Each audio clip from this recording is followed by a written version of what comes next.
السلام علیکم. اذان دے دیں.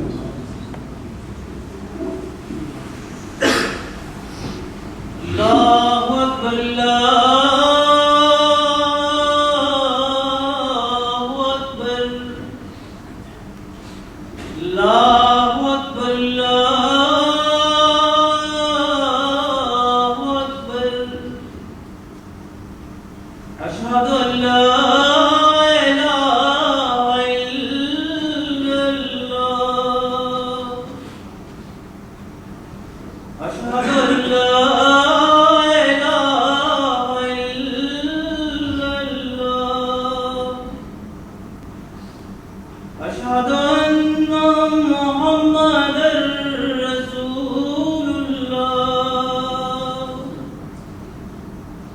أشهد أن محمدًا رسول الله. حي على الصلاة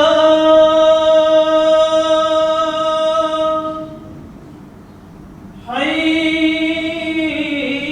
على الصلاة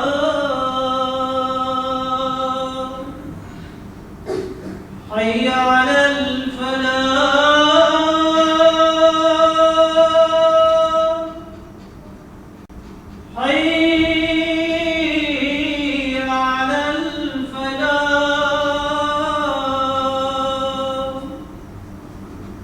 اللہ اکبر اللہ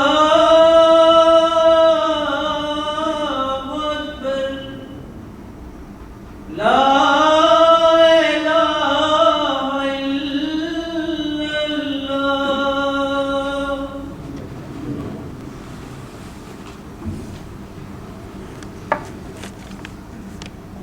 اشہد ان لا الہ الا اللہ وحدہ لا شریک لہ واشہد ان محمدا عبدہ ورسولہ. اما بعد فاعوذ باللہ من الشیطان الرجیم. بسم اللہ الرحمن الرحیم. الحمد للہ رب العالمین الرحمن الرحیم مالک یوم الدین. ایاک نعبد و ایاک نستعین. اهدنا الصراط المستقيم صراط الذين أنعمت عليهم غير المغضوب عليهم ولا الضالين.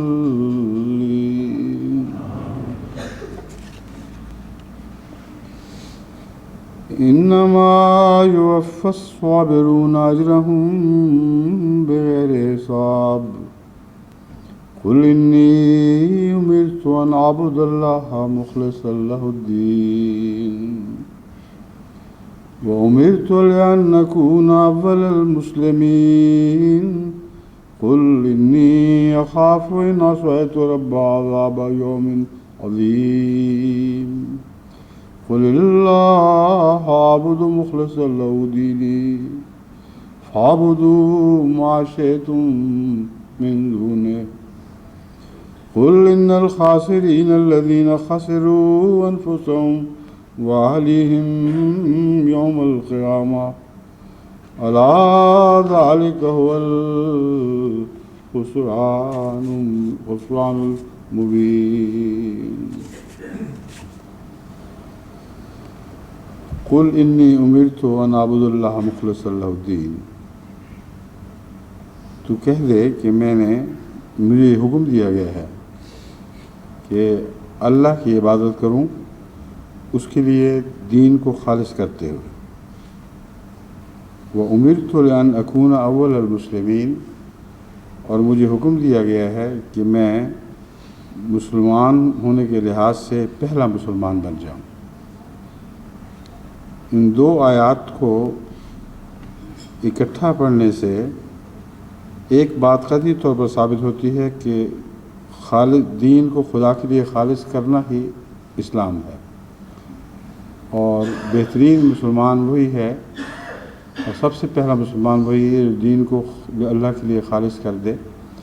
اس لیے ہمیں مسلمان بننے کے لیے ضروری ہے کہ اس پہلو سے ان آیات پر غور کریں۔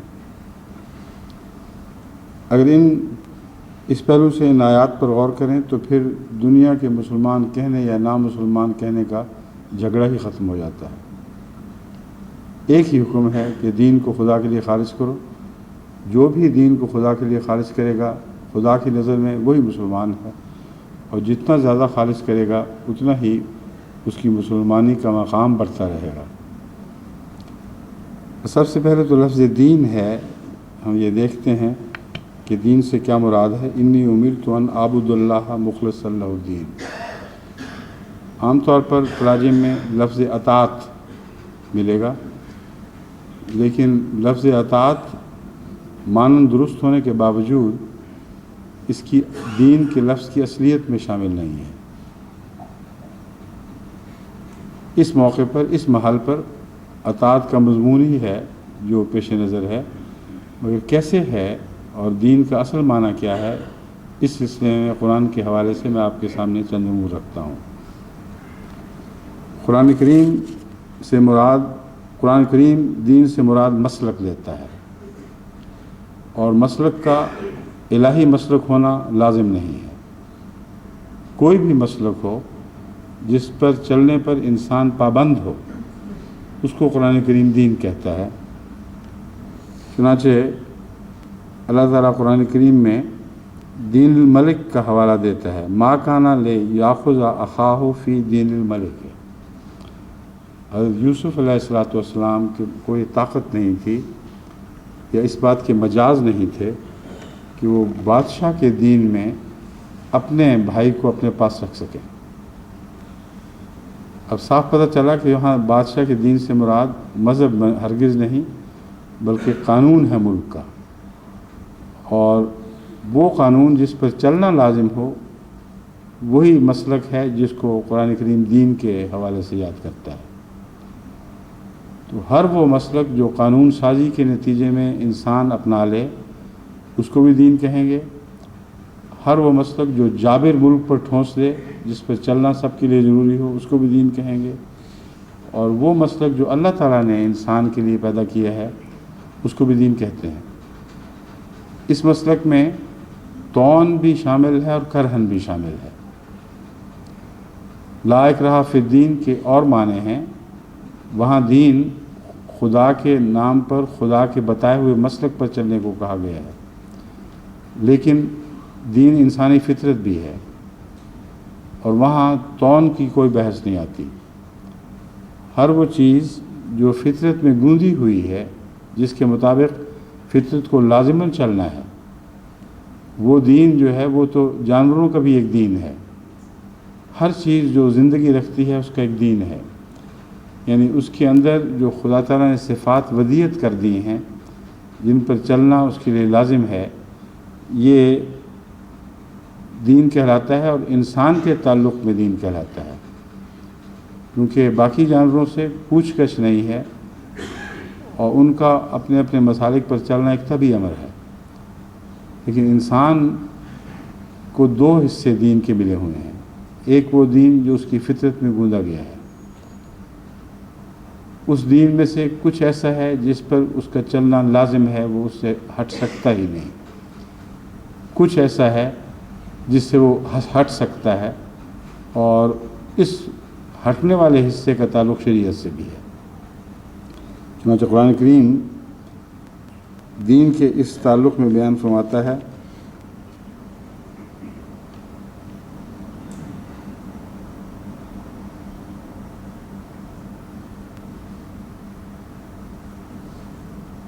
فاقم وجہ کا لدین، یہ نہیں ہے،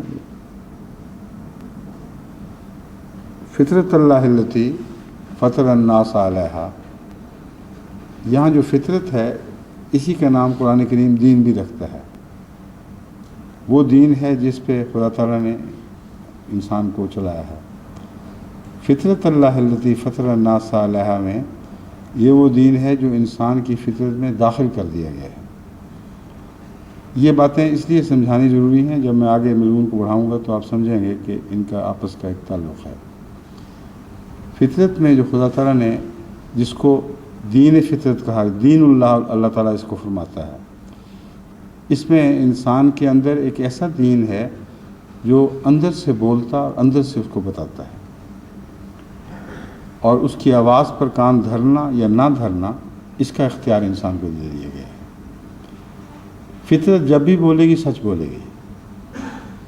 فطرت کبھی بھی یہ تقاضا نہیں کرے گی کہ تم غلط راستے پہ چلو، اگرچہ بظاہر یہ تقاضا بعض دفعہ دل سے پیدا ہوتا ہے، مگر وہ دین اللہ نہیں ہے، وہ فطرت نہیں ہے۔ میں نے اس کی مثال آپ کے سامنے رکھی، کئی دفعہ رکھی، اور یہ سمجھایا کہ ہر انسان اپنی فطرت کے مطابق یہ سمجھتا ہے فطرت کی آواز ہے کہ فلاں کا مال غصب کر لو، وہ اندر سے آواز اٹھتی ہے، وہ دین اللہ نہیں ہے۔ دین اللہ کی پہچان یہ ہے کہ ہر انسان پر برابر اطلاق پاتا ہے، اس کے اندر یونیورسیلٹی ہے۔ چنانچہ ایک شخص اپنے متعلق جب اس کا حق غصب کیا جا رہا ہو شدید غم و غصے کا اظہار کرے گا، جس کا مطلب یہ ہے کہ وہ جانتا ہے کہ یہ دین کی آواز نہیں ہے، فطرت کی آواز نہیں ہے۔ فطرت کی آواز یونیورسل ہوگی، کیونکہ اللہ تعالیٰ یونیورسل ہے۔ اس نے تمام انسان کو ایک یونیورسل قانون کے مطابق، جو بین الاقوامی یا عالمی قانون ہے، اس کے مطابق پیدا کیا ہے۔ تو دین اس مسلک کو کہتے ہیں جس پر آپ کو چلنے پر مجبور کر دیا گیا ہو، یعنی اندر کی آواز ہمیشہ وہی رہے جو سچ دین کی آواز ہے۔ دین دنیا کے بنائے ہوئے قوانین کو بھی کہتے ہیں، یا بادشاہوں کے جاری کردہ قوانین کو بھی کہتے ہیں۔ اگر آپ ان پر چلیں گے تو آپ دین کی مطابقت کریں گے، اور ان پر چلنے میں کچھ مجبوری بھی داخل ہے۔ اللہ جو دین بناتا ہے، جس کو ہم شریعت کہتے ہیں، وہ بھی دین کہلاتی ہے، مگر اس میں مجبوری نہیں۔ یہ وہ مقام ہے جہاں لا اکراہ فی الدین کا اطلاق ہو رہا ہے۔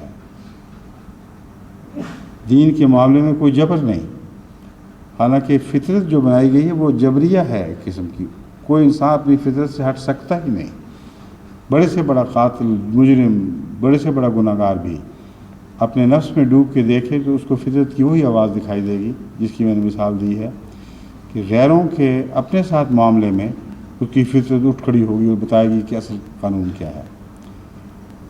لیکن وہ دین جو انسان کو خدا تعالیٰ نے شریعت کے طور پر دیا ہے، اس کے متعلق خدا تعالیٰ فرماتا ہے اس میں جبر نہیں ہے۔ لیکن مسلک کا اپنا ایک جبر ہے، اور وہ جبر ہے جس کی طرف میں آپ کو توجہ دلانا چاہتا ہوں۔ جو مسلک درست ہو اس سے ہٹنے کا نقصان ضرور پہنچتا ہے، بس مسلک اپنے اندر خود ایک جبر رکھتا ہے۔ جب ہم کہتے ہیں لا اکراہ فی الدین، تو دنیا میں اس کی مثال ایسی ہے جیسے کہا جائے کہ جو چاہے آگ میں ہاتھ ڈال دے، جو چاہے نہ ڈالے۔ مگر آگ میں ہاتھ ڈالنا فطرت کے خلاف ہے۔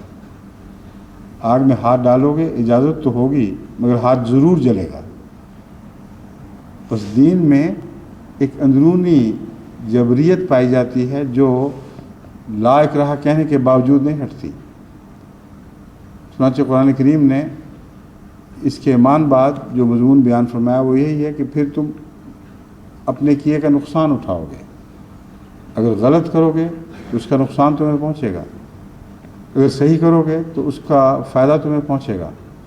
بس اس پہلو سے لفظ دین کو آپ کو سمجھنا چاہیے، یہ سارے معنی اپنے اندر رکھتا ہے۔ اب اس آیت کریمہ میں اللہ تعالیٰ فرماتا ہے قُلْ إِنِّي أُمِرْتُ أَنْ أَعْبُدَ اللَّهَ مُخْلِصًا لَهُ الدِّينَ، کہہ دو اے محمد رسول اللہ صلی اللہ علیہ وسلم، یہ اعلان کر دے کہ مجھے حکم دیا گیا ہے کہ میں اللہ کی عبادت کروں مخلصا لہ الدین۔ اب یہاں الدین کے سارے معنی ہیں۔ بادشاہ کا دین بھی ہو سکتا ہے، ملک کا دین بھی ہو سکتا ہے، ہر قسم کے دین دنیا میں موجود ہیں، یہاں تک کہ مشرک کے مسئلے کو بھی قرآن کریم دین ہی قرار دیتا ہے۔ لکم دینکم ولی دین، مشرکوں کو مخاطب کرتے ہوئے جو اللہ کے سوا بتوں کی عبادت کرتے ہیں، قرآن کریم فرماتا ہے لکم دینکم ولی دین۔ صاف پتہ چلا کہ دین کا معنی صرف مذہب لینا درست نہیں ہے، یعنی خدا تعالیٰ کی طرف سے قائم کردہ قوانین کو محض دین نہیں کہا جا سکتا، بادشاہوں کی طرف سے یہ بیان کیے جاتے ہیں۔ مذہبی دنیا میں پجاری بت گھروں کے قوانین ہیں، بت پوجنے والوں کے قوانین ہیں وغیرہ وغیرہ، تو دین مسلک کا نام ہے۔ جو بھی انسان مسلک اختیار کرے اسے دین کہیں گے۔ یہاں فرمایا قل انی امرت ان اعبد اللہ مخلصا لہ الدین، کہ میں اپنے دین کو اس کے لیے مخلص کروں گا تو عبادت ہوگی ورنہ نہیں ہوگی۔ اس کا مطلب یہ ہے کہ انسان ساری زندگی میں جو بھی چلتا پھرتا اٹھتا بیٹھتا جو بھی مسلک اختیار کرتا ہے وہ اگر اللہ کے لیے خالص ہوگا تو اسی حد تک اس کی عبادت خالص ہوگی، جتنا اس سے ہٹے گا اس کی عبادت اس سے ہٹ جائے گی۔ تو عبادت صرف نماز پڑھنے کا نام نہیں ہے، بلکہ ساری زندگی نماز کے قبلے کے مطابق ڈھلنی چاہیے۔ یہ مضمون ہے جو اس آیت کریمہ میں خصوصی سے بیان ہوا ہے۔ آپ نماز قبلہ کی طرف پڑھیں، سجدے خدا کو کریں، اور باقی ساری زندگی کا رخ مختلف ہو، تو یہ خالص لہ الدین مخلص لہ الدین میں نہیں آئے گا۔ تمہارا سارا مسلک، تمہارا اٹھنا بیٹھنا سونا جاگنا سب کچھ اگر خدا کے لیے خالص ہوگا تو پھر یہ عبادت ہے، ورنہ عبادت نہیں ہے۔ بس جس عبادت کے قیام کے لیے ہم کھڑے ہوئے ہیں اس کا تعلق صرف نمازیں قائم کرنے سے نہیں، بلکہ ساری زندگی کو قبلہ رخ کرنے کا نام عبادت ہے۔ تمام زندگی کو اللہ کے لیے خالص کر دینا، اس میں روزمرہ کی زندگی کا اٹھنا بیٹھنا، عورتوں سے سلوک، بچوں سے سلوک، بڑوں سے سلوک، عورتوں کا خاندوں سے سلوک، ایک دوسرے سے سلوک، لین دین کے معاملات، یہ سارے دین میں ہیں، اور ان میں سے ہر ایک کو مخلص کرنا ہوگا۔ کس کے لیے؟ اللہ کے لیے۔ بس ساری زندگی کا ہر فعل اگر خدا کے لیے خالص ہو جاتا ہے تو یہ عبادت ہے، اور ساری زندگی عبادت میں ڈھل جاتی ہے۔ تو ایسے موقع پر آ کر عبادت میں اور دین میں اور انسان کے رہن سہن میں کوئی بھی فرق نہیں رہتا۔ اس وجہ سے حضرت صلی اللہ علیہ وآلہ وسلم کو فرمایا گیا وَأُمِرْتُ لِأَنْ أَكُونَ أَوَّلَ الْمُسْلِمِينَ، تو یہ بھی اعلان کر دے اس تعریف کی روح سے میں پہلا مسلمان ہوں۔ پہلے مسلمان کا ایک معنی تو یہ ہے کہ اسلام میں سب سے اول درجے کا مقام اور مرتبہ حاصل کرنے والا۔ دوسرا، اگر وقت کے لحاظ سے، زمانے کے لحاظ سے بھی پہلا کہا جائے تو یہ بھی غلط نہ ہوگا۔ اگرچہ اس سے پہلے تمام انبیاء اپنی عبادت کو خدا کے لیے خالص کرتے تھے اور ان کا دین خدا کے لیے ہوتا تھا، مگر جس طرح حضرت اقدس محمد مصطفیٰ صلی اللہ علیہ وآلہ وسلم نے اپنی ذات کو اس کے ہر پہلو کو خدا کے لیے خاص کیا ہے، ویسا پہلے نبیوں کا کہیں ذکر نہیں ملتا۔ حضرت مسیح علیہ السلام فرماتے ہیں کہ سب نبی پاک ہیں، اس میں کوئی شک نہیں، اور سب سے اوپر سب سے بالا مقام احمد ہے، پاکی میں اور خلوص میں ہر نبیوں سے آگے بڑھ گیا۔ تو گویا پہلی دفعہ عبادت دنیا میں اس وقت ہوئی جب محمد رسول اللہ تشریف لائے۔ یہ گویا کے ساتھ ہے، یعنی عبادت کا یہ معنی اپنے درجہ کمال کو پہنچا کہ اول المسلمین پیدا ہو گیا۔ اس اول المسلمین کی ہم نے اطاعت کا جوا اپنے کندھوں پر ڈالا ہے، اس اول المسلمین کے پیچھے چل کر دنیا کو عبادت کے گر سکھانے ہیں، یعنی ان کی ساری زندگی کو اللہ کے لیے خالص کر دینا ہے، پھر ہماری عبادتیں خدا کی عبادتیں ہوں گی۔ ورنہ نماز میں رہتے ہوئے خدا کے حضور سر جھکانا اور سر تسلیم خم کرنا، یہاں تک کہ سجدہ ریز ہو جانا، اگر نماز سے نکل کے دوسروں کے لیے اسی طرح سر جھکایا جائے اور دوسروں کی اطاعت میں انسان داخل ہو جائے تو بیک وقت دو بادشاہوں کی اطاعتیں نہیں چلا کرتی. ایک ہی حکومت ہے، صرف اللہ کی ہے. اور اس حکومت میں یہ حکم ہے سب کو کہ جب بھی خدا کی مرضی دوسری مرضی سے ٹکرائے، مخلص اللہ الدین، تم اس مرضی کو خدا کے لیے مخلص کر دو، تب تمہاری عبادت عبادت ہے، ورنہ وہ عبادت نہیں ہے. یہ عبادت کا مفہوم جو میں نے آپ کے سامنے رکھا ہے بہت ہی مشکل ہے، اور اتنا مشکل ہے کہ انسان اگر اپنی عبادت پر غور کرے تو اس کی کوئی عبادت بھی عبادت دکھائی نہیں دے گی. میں اپنے سمیت آپ سب کو مخاطب کر کے خدا کے حضور یہ حقیقت حال عرض کر رہا ہوں کہ نہ میری عبادت کو عبادت ہے، نہ آپ کی عبادت کو عبادت ہے، ان معنوں میں جن معنوں میں یہ آیت کریمہ عبادت کی طرف بلا رہی ہے. ہزار دنیا کی دلچسپی ہیں، ہزار ایسے کام ہیں جن میں ہم مبتلا رہے ہیں اور رہتے ہیں، کوشش کے باوجود مبتلا ہو جاتے ہیں،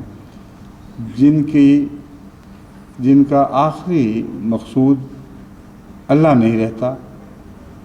وہ اپنی ذات میں معصوم باتیں بھی ہوں تب بھی خالصتاً للہ نہیں کی گئی. مثلا آپ کھانا کھاتے ہیں، اپنی مرضی کے اچھے سے اچھے کھانے کھائیں اور پکائیں، اچھے سے اچھا پہنیں، یہ جائز ہے، اس کو شرک نہیں کہتے، مگر خالصتاً للہ نہیں ہے، مخلص اللہ الدین میں داخل نہیں ہے. حضرت صلی اللہ علیہ وآلہ وسلم اس مضمون میں ہر بنی نوع انسان کے ہر فرد سے بڑھ گئے، تمام بنی نوع انسان میں ہر فرد سے بڑھ گئے کہ آپ کا کھانا پینا بھی خالصتاً رضائے باری تعالیٰ کے تابع ہو گیا تھا. اٹھنا بیٹھنا، آپ کی لذتیں رضائے باری تعالیٰ کی تابع ہو گئی تھی. آپ کے ازدواجی تعلقات بھی اللہ کی رضا کے تابع ہو گئے تھے. کوئی ایک پہلو بھی نہیں تھا جو حضرت صلی اللہ علیہ وآلہ وسلم کا انسان کی حیثیت سے عمل میں رونما ہوا ہو اور وہ خدا کی خاطر نہ ہوا ہو. حضرت صلی اللہ علیہ وآلہ وسلم کو حضرت عائشہ صدیقہ رضی اللہ تعالیٰ عنہ سے بے حد محبت تھی، لیکن اس بات کا اندازہ کہ وہ محبت للہ تھی اس سے ہوگا کہ آپ کی محبت کے نتیجے میں خدا اور قریب آ جاتا تھا، دور نہیں ہٹتا تھا. حضرت رسول اللہ صلی اللہ علیہ وآلہ وسلم نے فرمایا کہ مجھے کسی اور بیوی کی بستر پہ الہام نہیں ہوئے اور وحی نہیں ہوئی سوائے عائشہ کے.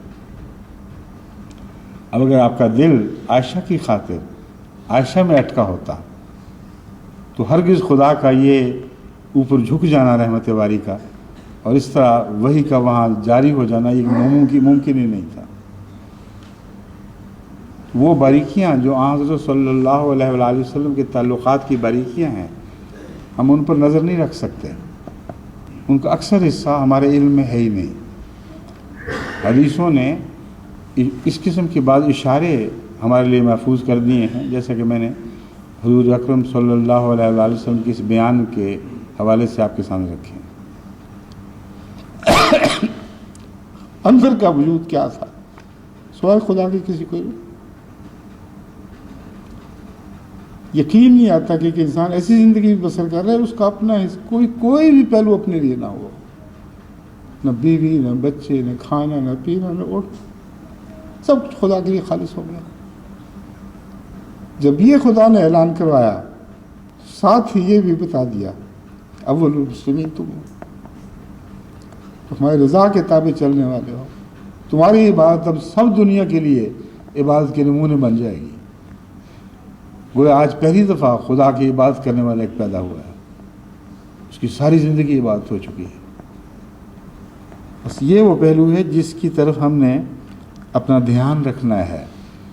اب تبلیغی کام بہت آگے بڑھ رہے ہیں اور ساری دنیا میں پھیلتے چلے جا رہے ہیں، سب قوموں پر محیط ہو رہے ہیں. اگر ہم نے عبادت کا یہ مفہوم جو قرآن کریم نے بیان فرمایا ہے اپنے سامنے نہ رکھا تو بہک جائیں گے. اور سب سے بڑی فکر مجھے یہ ہے کہ تبلیغی نظام کے دنیا میں پھیلنے کے نتیجے میں ہماری توجہ عدد کی طرف نہ ہوتی چلی جائے. ایک طرف ہم عدد کی بات کرتے ہیں اس پہلو سے کہ اتنے آدمی خدا کے حضور جھکنے کے لیے ہم نے تیار کر دیے ہیں، اور فخر ہے تو صرف اس پہلو سے فخر ہے۔ 30 لاکھ بندے خدا کے ایسے تھے جو پہلے خدا کے لیے، خدا کی طرف، خدا کی رضا کی خاطر جھکنا جانتے نہیں تھے۔ احمدیت میں آ کر انہوں نے اپنے آپ کو پیش کر دیا ہے کہ اب جو چاہو ہم پر کام کرو، ہم رضائے باری تعالیٰ کے لیے جھکنے کے لیے تمہارے حاضر ہو گئے ہیں۔ یہ عدد کی برتری ہے کہ اتنی روحیں خدا کے حضور حاضر ہوئیں، ورنہ جماعتی لحاظ سے تعداد بڑھانا عدد کوئی حیثیت نہیں رکھتا، ہم اس میں کوئی دلچسپی نہیں۔ ابھی چند دن ہوئے کوریا کے نمائندے جو یہاں تشریف لائے ہوئے تھے، ان سے گفتگو ہوئی۔ وہاں ایک کورین خاتون ہیں جنہوں نے واقعتاً اسلام کو سچا سمجھ کر قبول کیا ہے، اپنے خرچ پر یہاں تشریف لائیں، مجھے مشورے دے رہی تھیں کہ کیا کیا ہم ہوشیاریاں کریں تو کوریا میں کثرت سے پھیل سکتے ہیں۔ جب وہ بات کر چکی، میں نے کہا جس طرح عیسائیت، انہوں نے کہا ہاں عیسائیت دیکھو کتنی پھیلی ہے، لکھوں کھا انسان، ملینز دیکھتے دیکھتے عیسائی بن گئے۔ تو آپ بھی کچھ ان سے ملتی جلتی باتیں کریں۔ انہوں نے مدرسے بنائے، اتنے کالج اسپتال بنائے، رفاع عامہ کے یہ کام کیے، اور اس کے نتیجے میں دیکھو ملینز عیسائی بن گئے۔ جب وہ بات ختم کر چکی تو میں نے کہا ان ملین عیسائیوں میں کیا پاک تبدیلی آپ نے دیکھی ہے؟ کتنے ہیں جنہوں نے خدا کی خاطر دنیا کے مسلک چھوڑ دیے؟ کتنے ہیں جو بہتر انسان بن گئے اور خدا کے سامنے سر جھکانے والے ہو گئے؟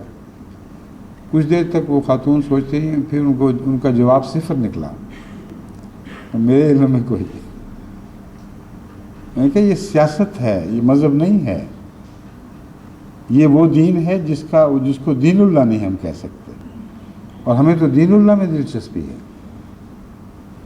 اس لیے اگر آپ اکیلی بھی کوریا میں احمدی مسلمان بن کر اپنے آپ کو خدا کے حضور جھکا دیں تو وہاں احمدیت کامیاب ہے اور عیسائیت ناکام ہے، کیونکہ عیسائیت نے اگر مذہب لے کر وہاں پہنچی ہے تو مذہب میں دھوکہ دیا ہے۔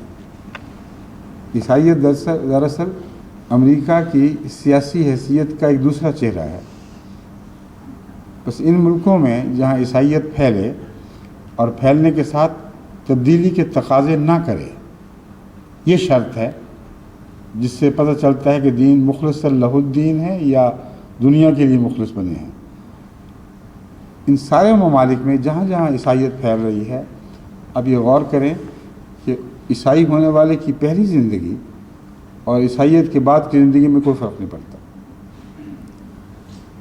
اور فرق نہ پڑنے پر گھبراتا کوئی نہیں، بے چین کوئی نہیں ہوتا، کسی کی نیندیں حرام نہیں ہوتی کہ ہائے کیوں فرق نہیں پڑ رہا۔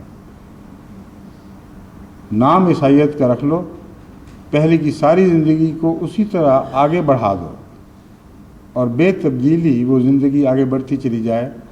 شراب نوشی تو خیر حلالی سمجھی جاتی ہے، ہر قسم کی بدکاری، بدی، اپنی عزتوں کو بیچنا، اپنے جسم کو بیچنا، مادہ پرستی کے لیے سب کام کرنا، یہ جو چاہیں کر لیں۔ عالم عیسائیت میں کسی کا دل نہیں گھبرائے گا، کسی بڑے سے بڑے پادری اور کسی چھوٹے سے چھوٹے پادری کو یہ فکر لاحق نہیں ہوگی کہ ہم نے تو ان کی زندگی تبدیل کرنے کے لیے اللہ کے دین پر ڈالا تھا، اور یہ دنیا کے دین پر اسی طرح جاری و ساری ہے۔ میں نے بتایا کہ احمدیت میں خدا کے فضل سے ایک دل نہیں، ایک دل کے تابع سینکڑوں ہزاروں دل ہیں جو غمگین ہو جاتے ہیں اگر آنے والے کے اندر کوئی تبدیلی پیدا نہ ہو، اگر وہ واقعتاً دین ملک کو چھوڑ کر دین اللہ میں داخل نہ ہو چکا ہو، دین ملک کو اسی حد تک اختیار کرے جس حد تک دین اللہ سے ٹکراتا نہیں، جہاں وہ دین اللہ سے ٹکرائے وہاں اس کو چھوڑ دیا جائے۔ یہ عبادت کے خالص ہونے کا مفہوم سوائے احمدیت کے دنیا میں کہیں جاری ہوا ہی نہیں۔ اب کثرت سے ملا لوگ اپنے مسلک سے لوگوں کو وابستہ کر رہے ہیں، لیکن ان کے مسلک سے میں جو موجود ہیں، فاسق، فاجر، زانی، شرابی، کبابی، شراب کے ساتھ میرے تو گناہ ورنہ نہیں، ویسے جتنا مرضی کباب کھائیں آپ، تو شرابی کبابی ایک محاورہ ہے، اور بچے چرانے والے، بچوں میں ظلم کرنے والے، قتل کرنے والے، ہر وقت جھوٹ بولنے والے، اور چوری اور صفاقی اور ڈاکے ان کا مسلک ہے، اور یہ سمجھتے ہیں یہ سب دین اللہ پہ قائم ہے، اس لیے دین اللہ کی تعریف ہی بدل گئی ہے۔ مخلص اللہ الدین کی تعریف کے ساتھ ان لوگوں کو دیکھیں جو ان کے پیچھے چلتے ہیں۔ کتنے مولوی ہیں جن کی راتوں کی نیند اڑ گئی ہے کہ ہمارے پیچھے چلنے والے فاسق فاجر ہیں۔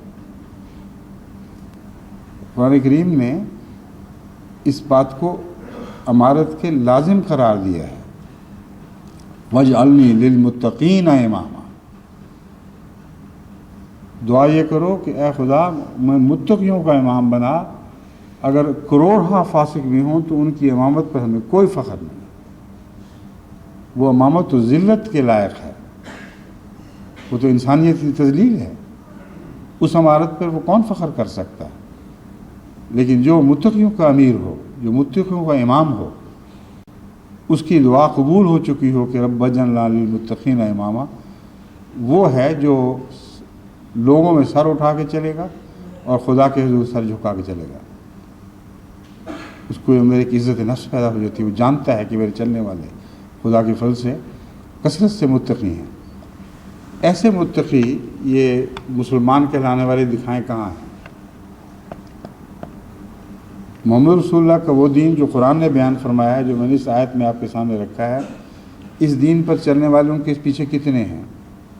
وہ آپ نہیں چلتے۔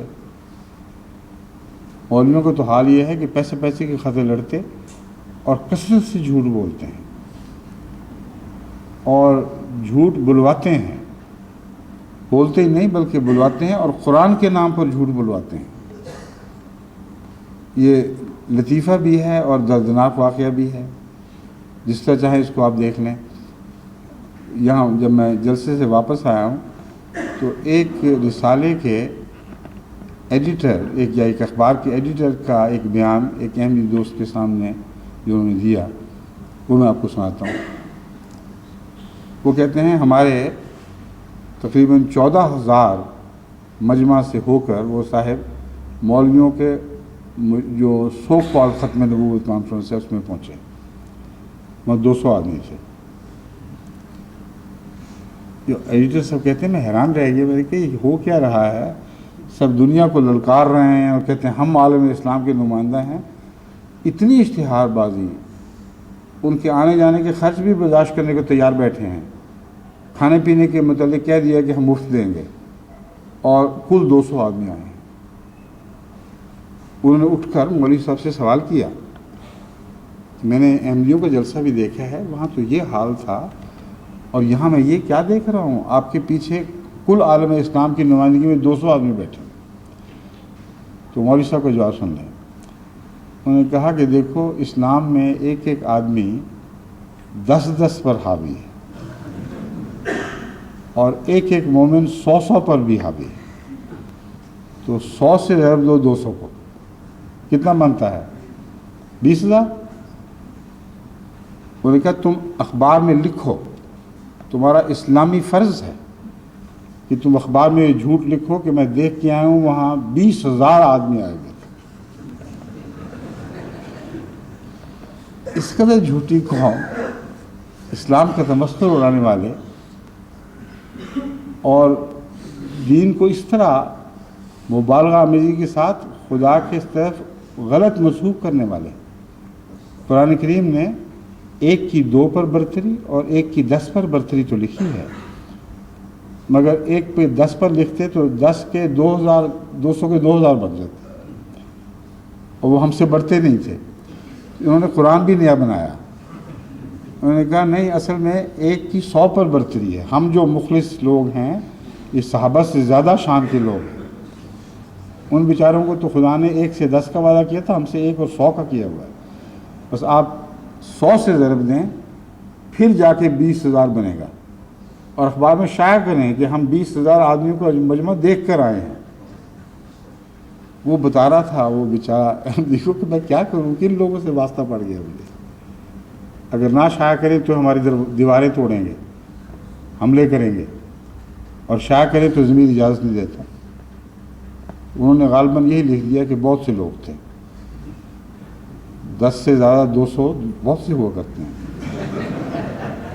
تو اس لیے مخلص اللہ الدین کا جہاں تک تعلق ہے، ان کے بڑے سے بڑے چوٹی کے رہنما بھی اس سے ناواقف ہیں، ان کو علم ہی نہیں کہ اسلام کی تعریف کیا ہے۔ اسلام کی تعریف کے لحاظ سے صرف اس آیت کریمہ کو یہ پڑھ لیں تو سارے لوگ، یہ تمام کے تمام متقیوں کے امام جو بنے پھرتے ہیں، یہ ائمہ بھی اور ان کے پیچھے چلنے والے سارے دائرہ اسلام سے خارج ہو جائیں گے۔ بس ہمیں اس سے کوئی غرض نہیں کہ یہ ہمیں کیا شمار کرتے ہیں۔ حضرت صلی اللہ علیہ وآلہ وسلم کو متعلق جب یہ فرمایا گیا اب تو اعلان کر سکتا ہے اول المسلمین کا، تو فرمایا قل انی اخاف ان عصیت ربی عذاب یوم عظیم۔ مخلص اللہ الدین کا مطلب یہ ہے کہ خدا کے مقابل پر کسی کی بات ماننا بھی ایک عذاب عظیم کی طرف جانے والی بات ہے۔ اللہ کی خاطر اگر دین کو خالص کرتے ہو تو غیر اللہ کی خاطر خدا کی نافرمانی گناہ ہے۔ یعنی خالص دین کے 2 پہلو بیان فرما دیے، ایک مثبت پہلو یعنی سب کچھ اللہ کی خاطر ہو، اور ایک منفی پہلو کہ غیر اللہ کی کوئی بات بھی نہیں ماننی جو اللہ سے ہٹانے والی ہو۔ قل انی اخاف ان عصیت ربی عذاب یوم عظیم، تو کہہ دے کہ میں غیر اللہ کی بات کو عذاب عظیم کے ساتھ وابستہ کرتا ہوں۔ اگر میں خوف کروں غیر اللہ کا اور غیر اللہ کے خوف کی وجہ سے اللہ کی اطاعت میں کمی کروں گا تو مجھے ڈر ہے یوم عظیم کے عذاب میں مبتلا کیا جاؤں گا۔ یہ مکمل تعریف ہے اسلام کی، جس کے بعد فرمایا یہی اسلام کی تعریف، یہی عبادت کی تعریف، قل اللہ عابد مخلص اللہ الدین۔ ان تعریفوں کے ساتھ ان معنوں میں میں اللہ کی عبادت میں اپنے آپ کو خالص پاتا ہوں، میں نے سب کچھ اللہ کے لیے خالص کر دیا۔ جب یہ انسان دعویٰ کرے اور رسول اللہ صلی اللہ علیہ وآلہ وسلم کا دعویٰ حرف بحرف سچا تھا تو اس کے بعد غیر اللہ کی پرواہ نہیں رہتی، اور اگر غیر اللہ کی پرواہ ہو تو اس کے خوف سے خدا تعالیٰ کی نافرمانی کا سوال ہی نہیں رہتا۔ بس یہ لازم ملزوم باتیں ہیں۔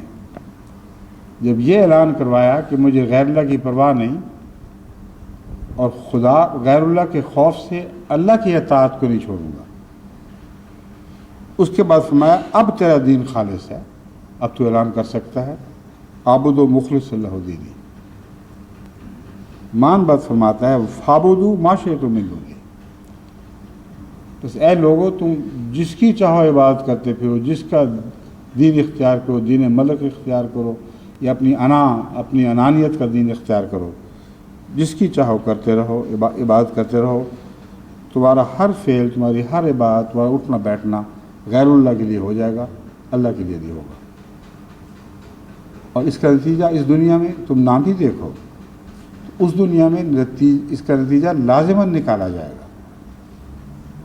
قل ان الخاسرین الذین خسروا انفسهم واہلیہم یوم القیامہ۔ یہ اپنی طرف سے سمجھتے ہیں کہ دنیا کے بڑے بڑے کاروباروں پر قبضہ کر لیا ہے، حکومت کے نمائندے ہیں، جس طرح چاہیں قانون سازی کریں، خدا کے نام پر جو چاہیں بنی نوع انسان کے ساتھ سلوک کرتے رہیں، ہمیں کوئی بھی نہیں پوچھ رہا۔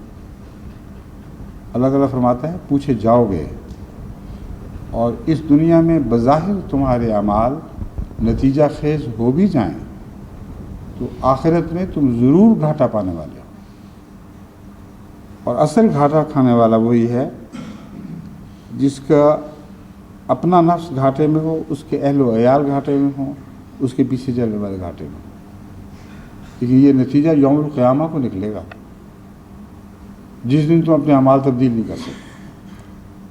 یوم القیامہ کو نتیجہ نکالنا جو ہے، یہ بظاہر انسان سمجھتا ہے کہ دور کی بات کی جا رہی ہے، مگر سزا میں سب سے بڑی بات ہے۔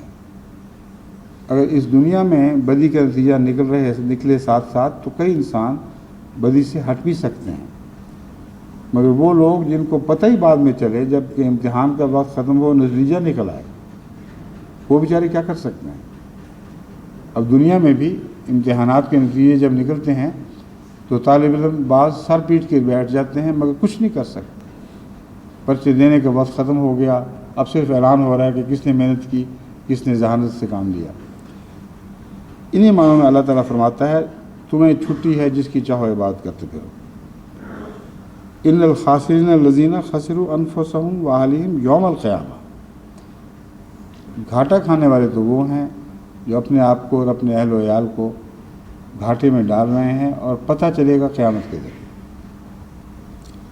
الا ذالک هو الخسران المبین، خبردار یہ وہ نقصان کا سودا ہے جو کھلا کھلا نقصان ہے۔ بس جماعت احمدیہ کو اللہ تعالیٰ نے جس مسلک پر ڈالا ہے، آپ میں سے ہر ایک جانتا ہے کہ یہ مسلک خدا تعالیٰ کے فضل کے ساتھ دین اللہ کا مسلک ہے۔ دین اللہ کی اطاعت اور جماعت احمدیہ ایک ہی چیز کے دو نام ہیں۔ ہم صرف خود اس مسلک پر قائم نہیں بلکہ آپ کو بار بار توجہ دلائی جاتی ہے کہ اپنے اہل کو بھی اسی مسلک پر ڈالو۔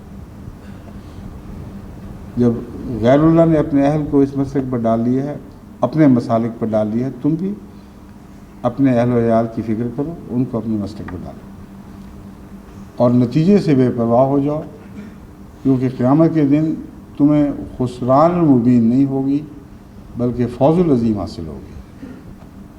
قیامت کے دن تمہیں سب سے بڑی کامیابیاں عطا ہوں گی۔ لیکن مومنوں کے ساتھ صرف قیامت کے وعدے نہیں، اس دنیا کے بھی وعدے موجود ہیں۔ اور سارے تاریخ مذاہب پر آپ نظر ڈال کے دیکھیں، یہ ہو نہیں سکتا کہ آپ کو دنیا میں مومن ایسے نظر آئے جو دنیا کے لحاظ سے مستقل گھاٹا کھانے والے ہیں۔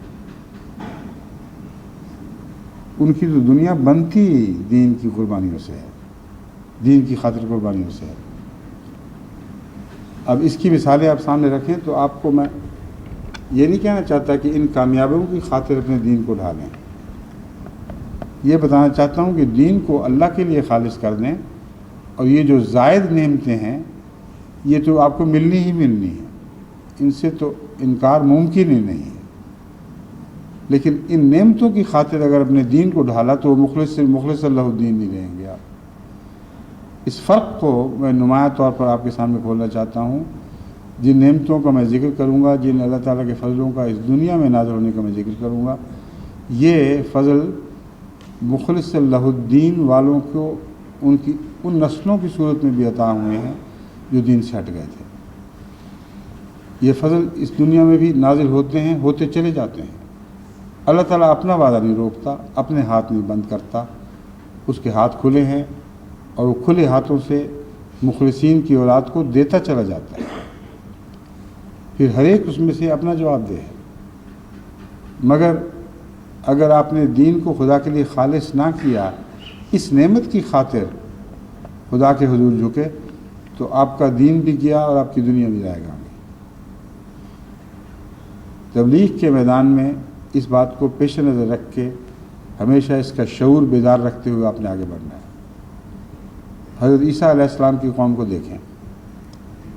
حضرت عیسیٰ علیہ السلام کی زندگی میں قوم کو کیا کامیابیاں ملی تھی؟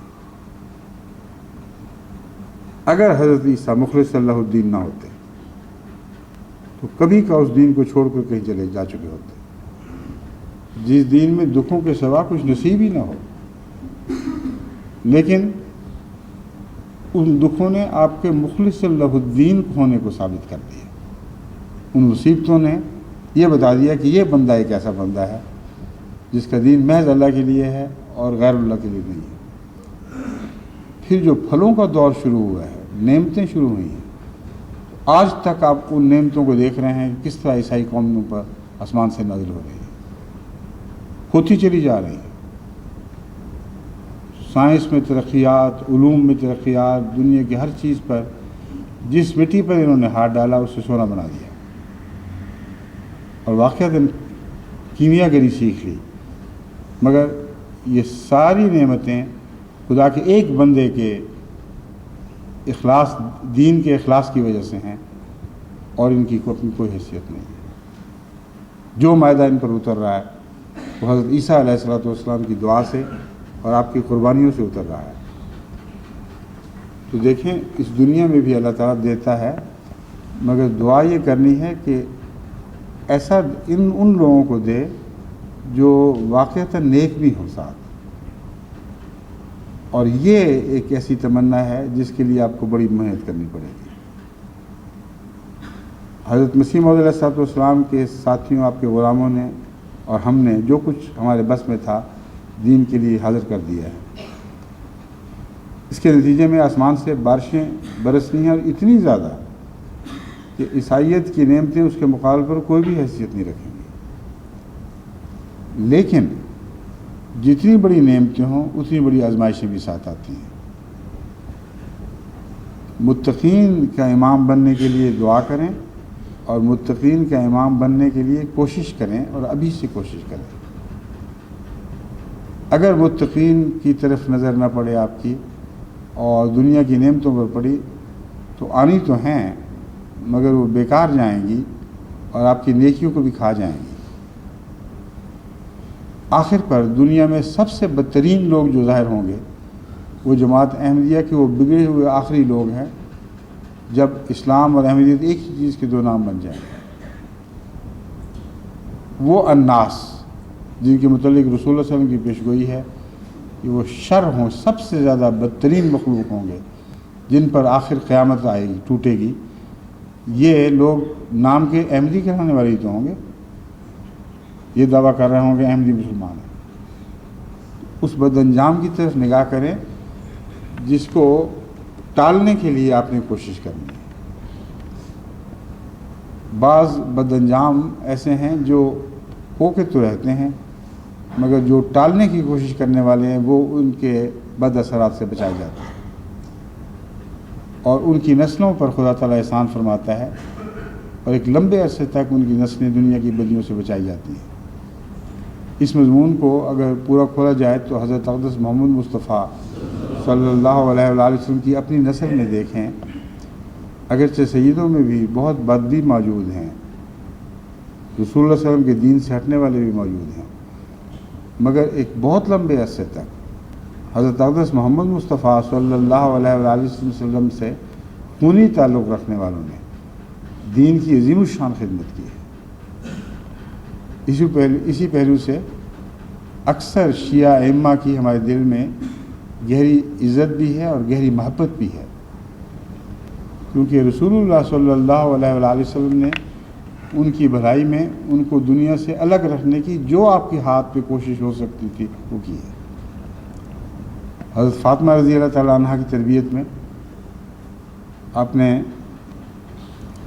ایسے وقت میں جب کہ آپ کے ہاتھوں پر چکی چلاتے ہوئے چھالے پڑ جایا کرتے، چھوٹی سی بچی تھی، اپنے باپ کو یہ کہلا کے بھیجا کہ یہ میرا حال ہے۔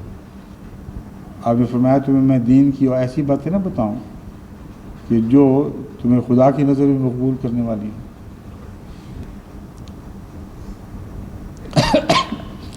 معصوم ہاتھوں کی کوئی پرواہ نہیں، کیوں نہیں کی؟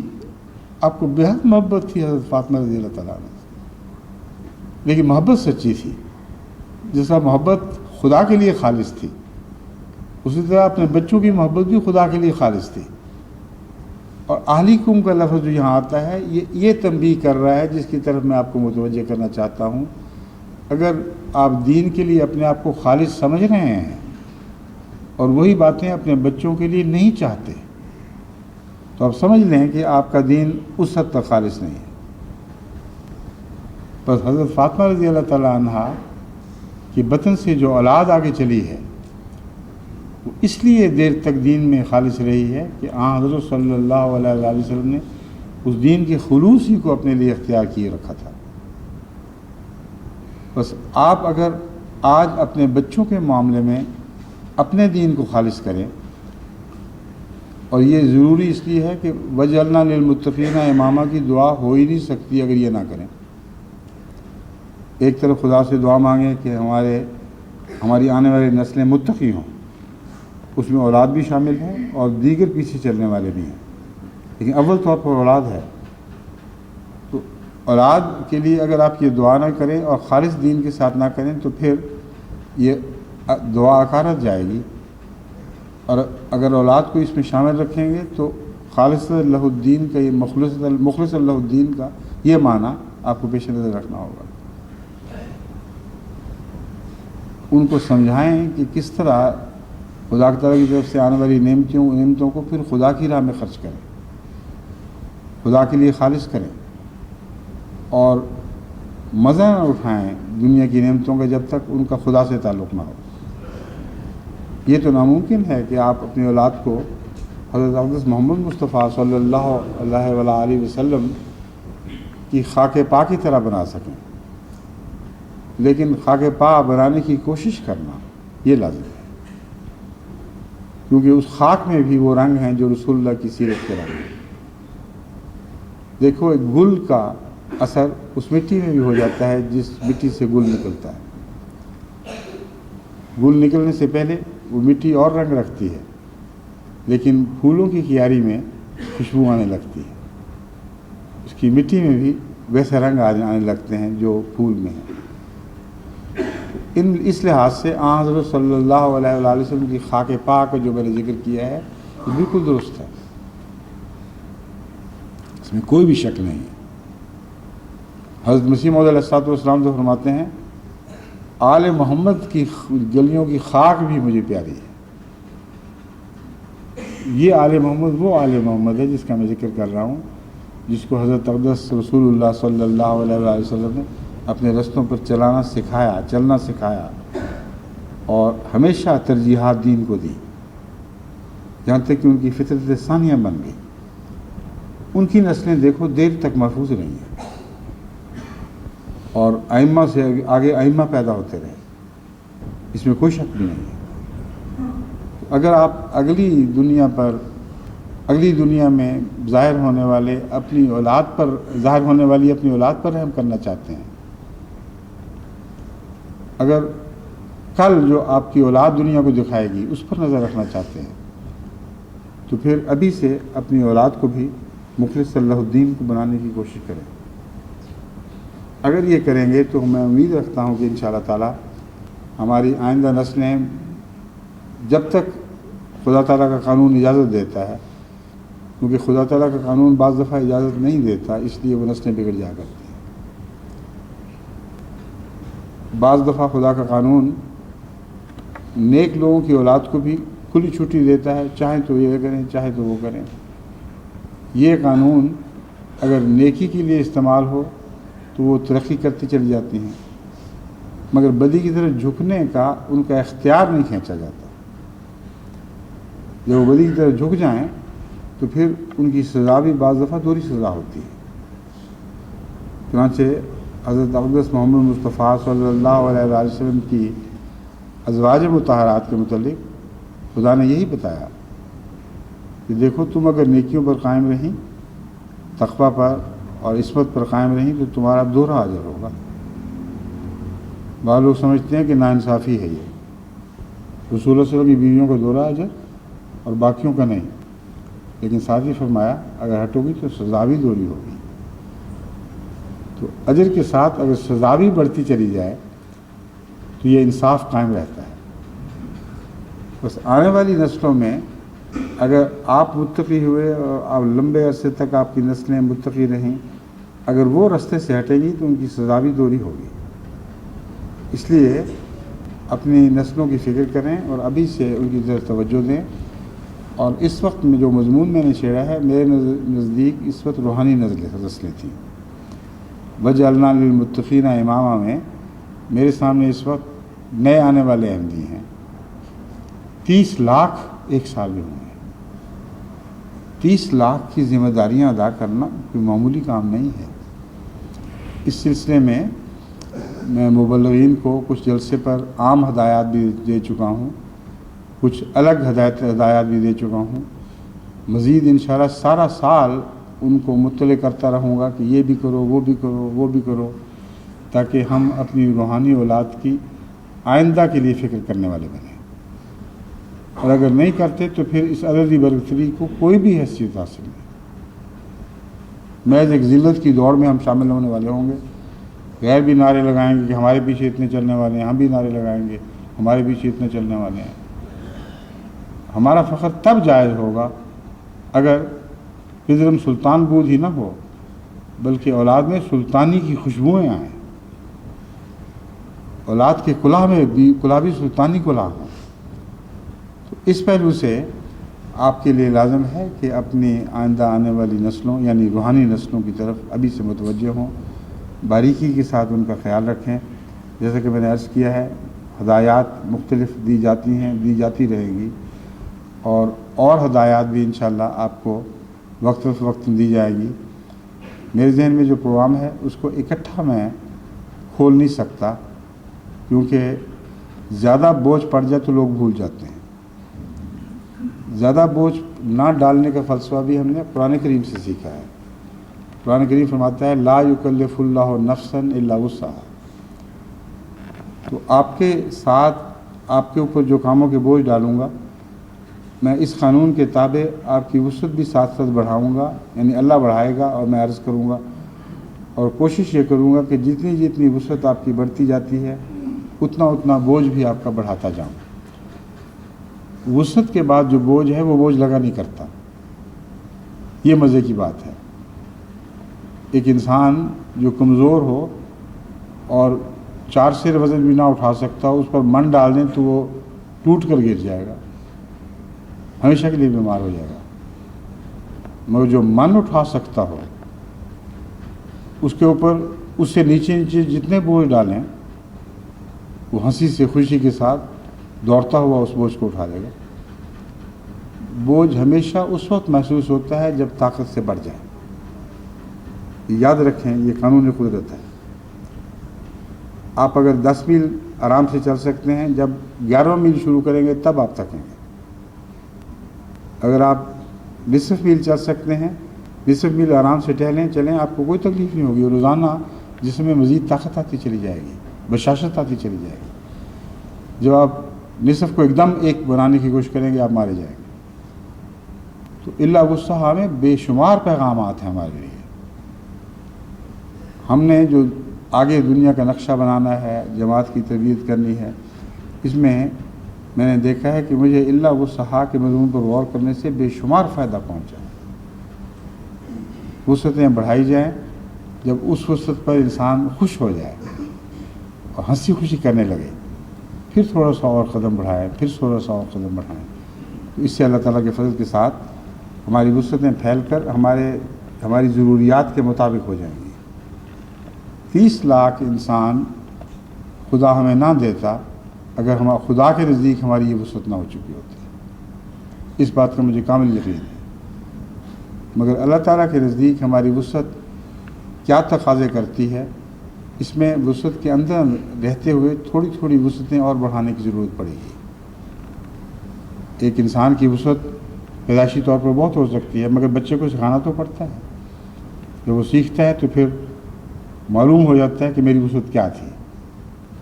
تو میں آپ کو یقین دلاتا ہوں کہ اللہ تعالیٰ کے فضل کے ساتھ جو فضل ہم پر نازل ہوئے ہیں ہماری وسعت کے مطابق ہے.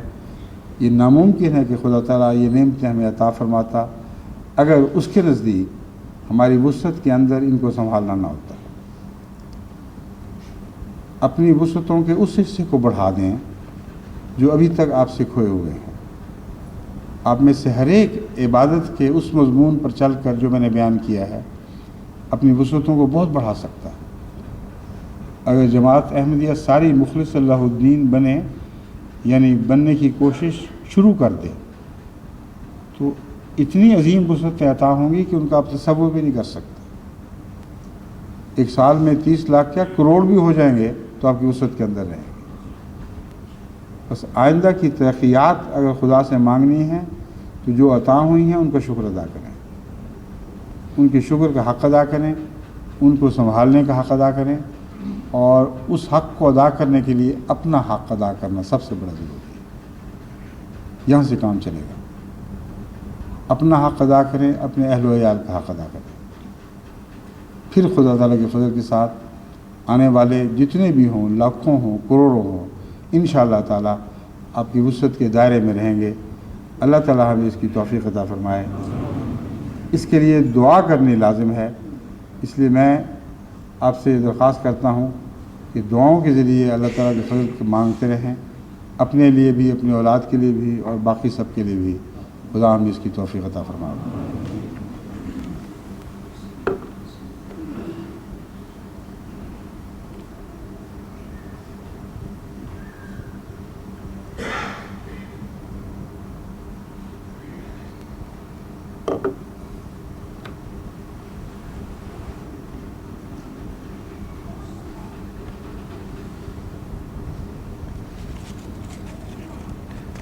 الحمد لله نحمده ونستعينه ونستغفره ونؤمن به ونتوكل عليه ونعوذ بالله من شرور أنفسنا ومن سيئات أعمالنا من يهده الله فلا مضل له ومن يضلله فلا هادي له ونشهد أن لا إله إلا الله وحده لا شريك له ونشهد أن محمدا عبده ورسوله عباد الله رحمكم الله إن الله يأمر بالعدل والإحسان وإيتاء ذي القربى وينهى عن الفحشاء والمنكر والبغي يعظكم لعلكم تذكرون اذكروا الله يذكركم وادعوه يستجب لكم ولذكر الله أكبر